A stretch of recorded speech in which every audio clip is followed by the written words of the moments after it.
Tidak ada orang lain yang lebih peduli selain dirimu, wahai diri. Kau berhak memiliki perjalanan terbaik serta cerita terindah dalam hidup ini.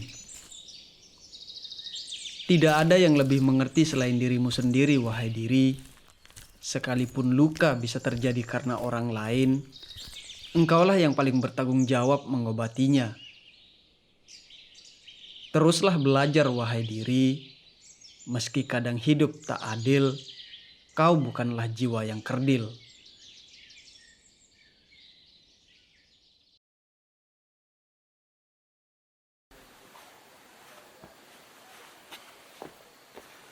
Assalamualaikum, selamat pagi dan selamat datang di YouTube channel Oge Teddy, sebuah channel yang akan mengajak kalian untuk keliling dan jalan-jalan di Pulau Lombok. Apa kabar kalian teman-teman? Di pagi hari yang sangat cerah dan indah pada pagi hari ini, kita berkesempatan kembali untuk mendaki, dan kali ini adalah ke Gunung Rinjani via Pintu Selatan, atau nama desanya adalah Aibre ya. Pintu Selatan atau Pintu Aibre ini juga akrab disapa Pintu Benang Stokal, karena nanti kita akan masuk lewat Pintu Benang Stokal tuh. Dan saat ini entah saya berada di mana, namanya ini saya tidak tahu. Tapi saya sedang prepare menunggu dua orang yang mengajak saya untuk puncak pada perjalanan kali ini.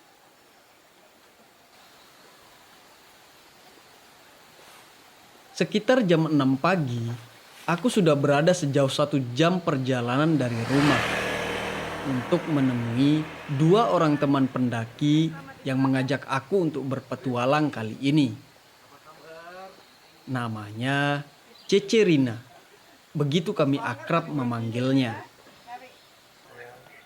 Selamat pagi. Ini kan persiapan menuju Rinjani via Aibre bareng Oget ini. Agus Bau. Ada Cece kita paling strong, dan ada see you guys di puncak Aibre. Bye. Dan yang barusan namanya Bang Budi. Perjalanan dimulai dari pintu air terjun Benang Stokal dan air terjun Benang Kelambu. Dari titik ini, kita akan berkendara cukup jauh. Jalur ini juga merupakan jalur yang dapat mengantar kalian langsung ke air terjun Benang Kelambu. Namun tentu saja, kita tidak akan melewati air terjun yang indah tersebut, melainkan kita akan langsung ke tempat parkir sebelum melanjutkan perjalanan dengan jalan kaki. Takut terbau nane, mentebau jangan 5 tahun nanu. Iya, bega 5 tahun. Tempat ini merupakan pondok terakhir yang dapat dijangkau dengan kendaraan, khususnya motor, milik Bapak Haji Nahri. Aku tidak menyarankan kalian untuk sampai di sini menggunakan kendaraan roda 4. Meski jalannya lebar, tetapi di beberapa titik bergelombang cukup menantang. Dalam pendakian kali ini, turut serta beberapa teman-teman lainnya yang pastinya akan membuat perjalanan semakin berwarna.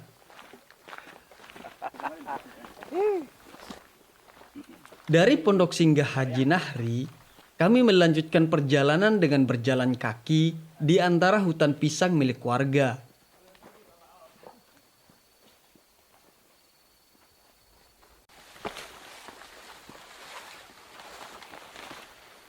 Kami memulai perjalanan cukup pagi, sebab perjalanan ini akan lama pastinya. Dan kami berharap bisa sampai di area camp sebelum matahari terbenam.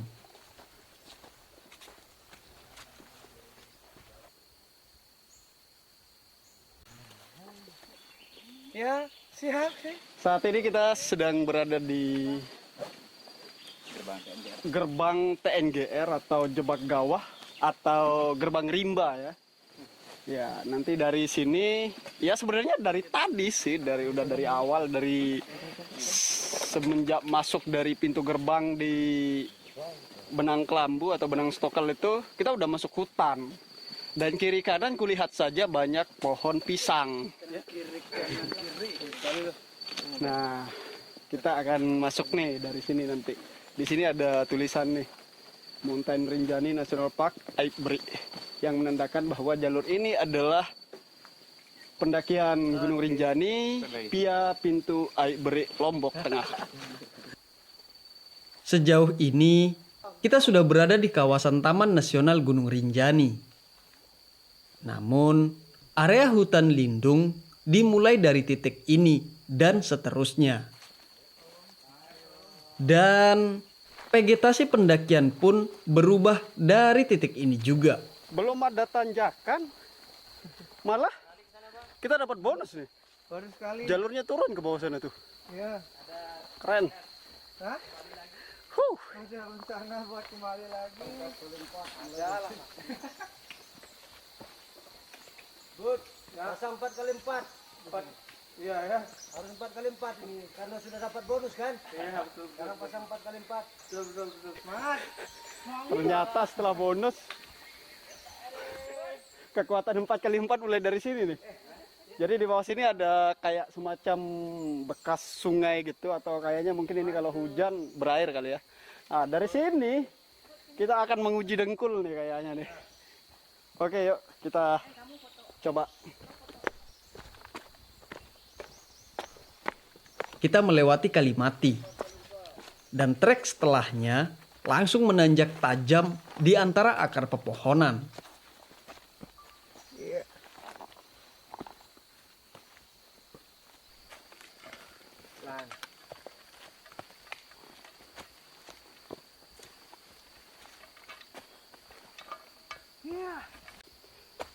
Cukup curam, apalagi dengan beban di pundak, membuat perjalanan tidak mudah.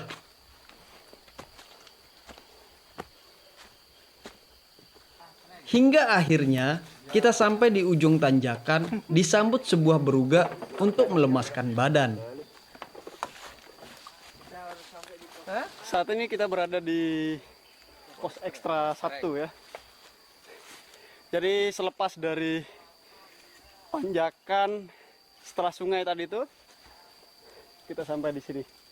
Di sini ada beruga, tempat untuk men-charge ulang tenaga ya.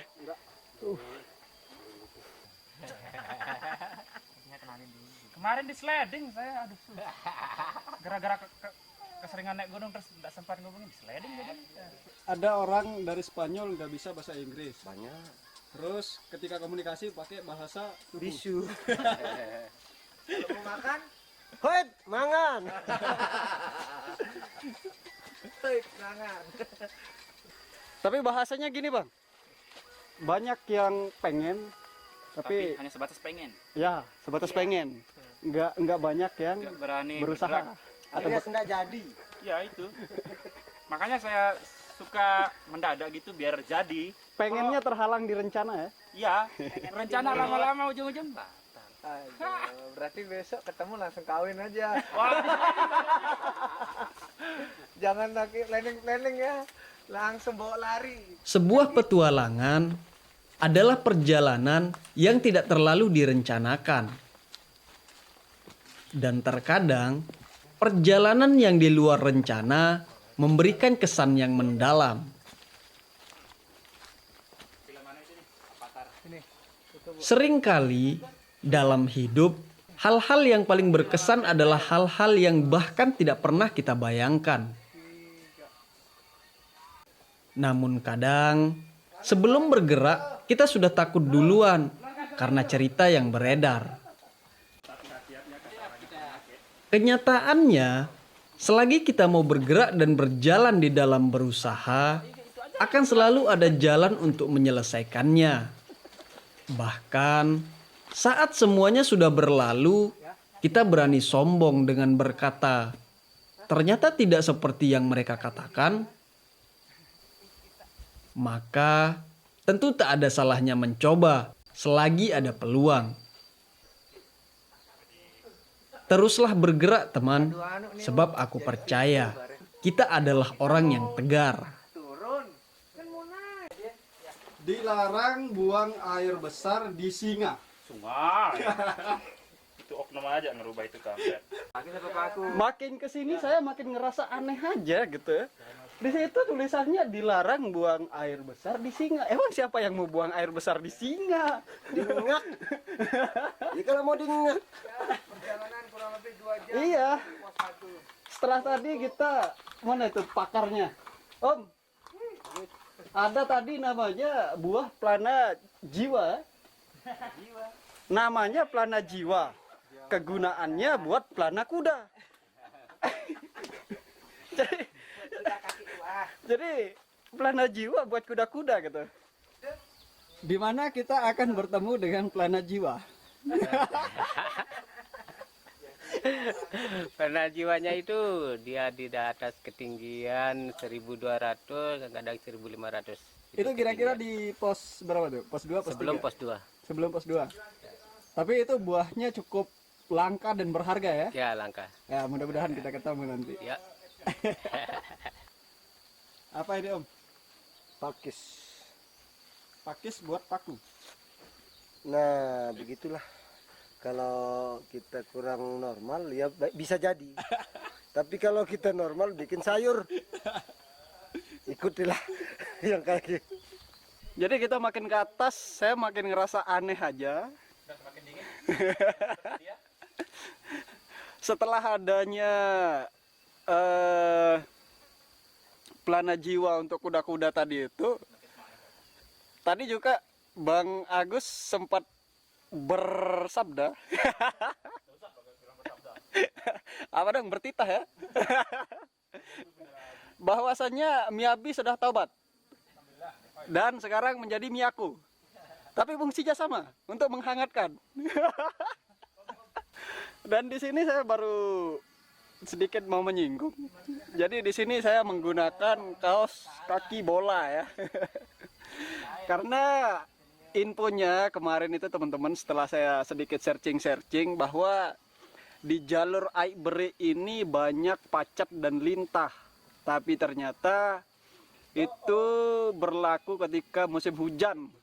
Musim hujan Om ya.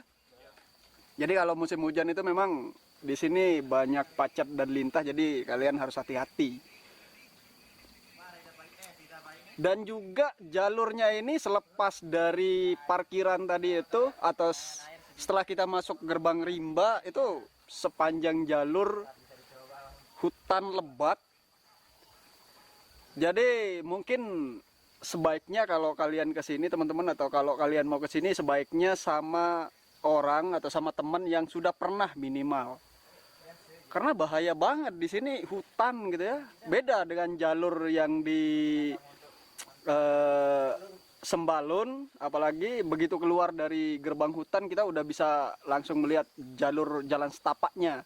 Atau jalur Senaru juga jalannya udah sangat jelas. Kalau di sini tuh bahkan di beberapa titik jalurnya nggak terlalu jelas. Jadi benar-benar harus hati-hati. Dan itu tadi, sebaiknya kalau kalian kesini dan belum pernah sama sekali, sebaiknya harus sama orang atau teman yang udah pernah, demi keamanan, kenyamanan, dan keselamatan kalian. Atau ikuti terus perjalanan video ini. Setelah cukup beristirahat di pos 1 Kokok Geres, kami melanjutkan perjalanan. Di sekitar pos 1 ini terdapat banyak sekali tumbuhan pakis yang dapat dimasak sebagai tambahan makanan. Kalian dapat memetiknya, namun tetap berhati-hati ya, sebab banyak juga tumbuhan beracun yang dapat menyerang kulit dan menyebabkan rasa gatal, perih, hingga terluka. Jika diperhatikan, sepanjang perjalanan dipenuhi dengan berbagai tumbuhan dan pepohonan yang cukup lebat. Kelestarian hutan inilah yang menampung air sebagai cadangan baik untuk manusia juga kelangsungan hidup tumbuhan dan hewan lainnya.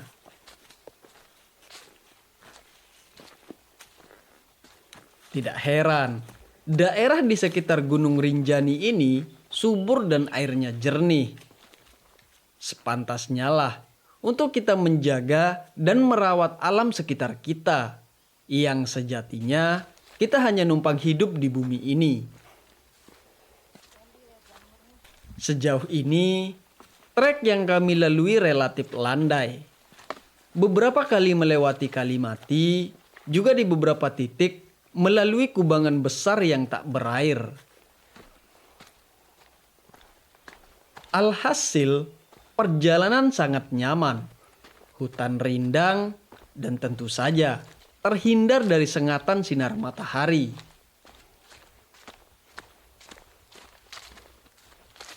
Jika diperhatikan, jalan setapaknya hampir tak terlihat. Artinya, belakangan jalur ini jarang dilalui pendaki. Entah disebabkan karena keadaan atau memang tidak masuk dalam opsi pilihan perjalanan kalian. Setiap perjalanan tentu memiliki cerita dan kesannya masing-masing. Dan tentu saja, pendaki Rinjani Pia Aiberi memberikan cerita yang sangat berkesan. Di pos 2 ini, pos 2 Munti. Nama posnya pos 2 Munti. Di sini ada sumber mata air, Om ya? Ada. Di sana. Sebelah kanan turun ke bawah.